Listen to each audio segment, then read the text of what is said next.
Hey folks, so it's time for exercise 4, and what we're going to do today is learn a little bit about importing models into Unreal and then building materials for those models. There's a lot more depth we could go into, but for now we're going to do sort of the easiest, kind of most basic approach to it. And so the first thing you'll need to do is download the resource pack from Canvas and unzip it. And probably the easiest place to do that would be your desktop. So I've already got mine. It should be a folder called exercise 4. And inside that, you'll see a bunch of bitmaps and then some FBX files. So FBX files are the models, bitmaps are the textures. So once you have that and you have all that extracted, let's go to Unreal Engine. Go ahead and launch 4.27 and we'll just create a new project. Sort of the same process we have been using up to this point to create projects, so easy peasy.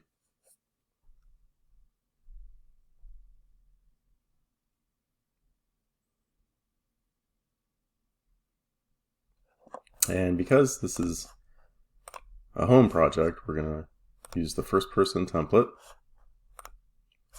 Just leave everything at the default, and we'll call this exercise 4. I think we're on 4, right? Hopefully. And just go ahead and create the project.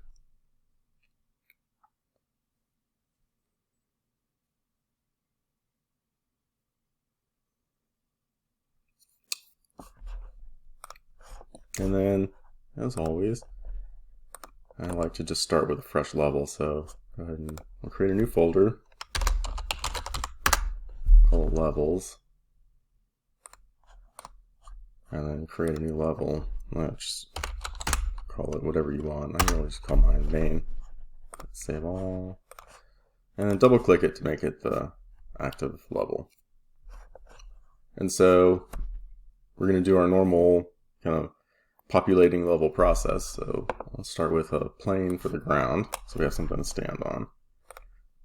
As always, we'll zero this out, and then I think I'm going to scale it. And what you can do is click this little lock thing, and that way, and then all 3 of these dimensions are locked. And I'm going to just scale it to 20 in all dimensions.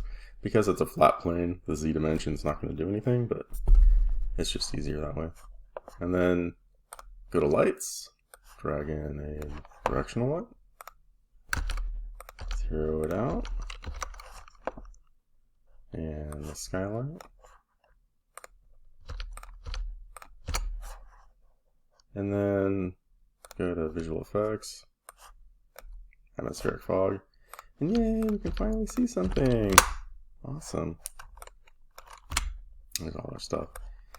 And I like to, as you know, drag the stuff out a little bit so that I can select it easier. And then the last thing we're going to do, this is something we haven't done up to this point, but from this point on, I would like to do this for all new level builds, is we're going to grab a sphere reflection capture, and that's in the visual effects tab, and drag that into, and then zero it out. And what this does is it takes an image of the scene, a lot like what the skylight does, and then uses that for reflections. And so now we have our environment. Our sky is looking kind of dusky, and the fix for that is going to be, always forget, on the directional light, in the details panel, let's scroll down, and when we get to atmosphere and cloud, we are going to check the atmosphere sunlight box, and this tells the level and the atmosphere that this light is the sun, and now it can affect the sky, basically. Hit save all. And now we have sort of our blank level ready to do stuff in. So what we're going to do is import in some really simple models I made and apply materials to them. So under content, let's create a new folder.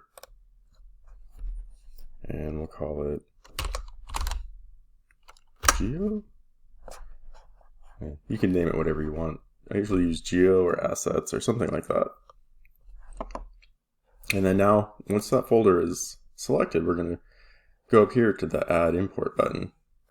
Go ahead and click that, and then we're going to import to. So under here it says Import Asset. We're going to import to, and then we're going to navigate to where you have the stuff stored folder, exercise 4. And for now, we're going to grab box A. Go ahead and open that.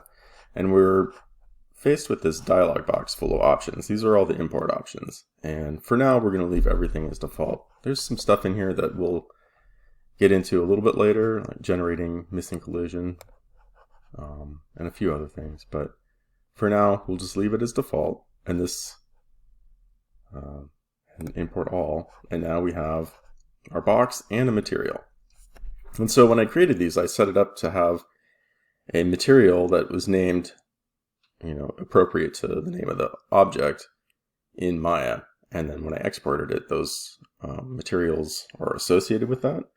And so the thing about Unreal is when you work in a 3D package and you assign materials to an object, how those materials are assigned is kind of like set in stone in a way. For example, on this box, I'm going to go ahead and double click it and open it up in the model editor. If I had one material here and then a separate material on this face, I would have two materials show up here in the material slot, and that would be set in stone. There's no way that I'm aware of to change that in Unreal. You would have to go back into your 3D package and map those materials to different faces if you wanted to, for example, use this material on this face. I don't know if that makes any sense. We'll deal with that more down the road, but just so you kind of understand that whatever materials you have assigned on whatever faces in your 3D package, that's locked in once it gets brought into Unreal, as far as I know. And so here, kind of back to the task at hand, we have our box, and it has sort of our material associated with it. What we're going to do now is double click here, this material. We could also double click it down here, but you can double click it here, and this opens up the material editor. And this might look somewhat familiar to people that are familiar with Max. I think Max has something similar to this. And so what we're going to do is assign a bitmap texture. So it defaults to assigning this parameter. And the parameter is something where you can kind of adjust the color. But we want to attach a bitmap to it instead. So what we're going to do is just delete the parameter and import in our texture. So I go back down to here, Content Browser, click the Add Import button, go back to Import, and then we're going to find the box A color texture. Go ahead and open that up, and now we have a color texture in here in our browser. And the easiest way to handle this is to select it and then drag it in to this window. And now it shows up here. Now here's kind of the tricky part. We want to attach it to the shader. So this is the shader as part of the material, and here's the texture. In order to do that, we left click here where it says RGB. These are the RGB channels. And you'll notice you can select channels individually as well, and we'll get to that down the road. But for now, we want to just assign the entire RGB channel to our base color in here. Click. And now it's assigned, and you'll see it's showing up in this viewport. The funny thing is, if we go back to the box, it doesn't show up. What we need to do is make sure we save this. And now we have our texture assigned to our box. So we'll go ahead and save that. Close out of here. We'll click a Save All too, just because the texture wasn't saved. And now we can drag our box into the scene with textures on it, although you can't see the textures very well because the lighting hasn't been built yet. So let's go ahead and build the lighting. You'll just have to take my word for it until the lighting shows up. But There.